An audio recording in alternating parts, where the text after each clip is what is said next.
Omongane didonke sithik ya. Sampean mong tak ajeni, ora tak wedeni. Dadi uwong aja nyepeleke, mengko bakal ana akibate. Urip ning donya ak dhewe wayange Gusti jalange.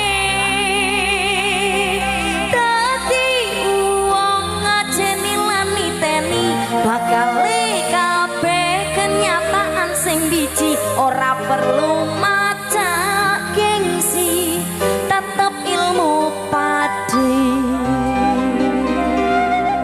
Sound sip, we mangsi.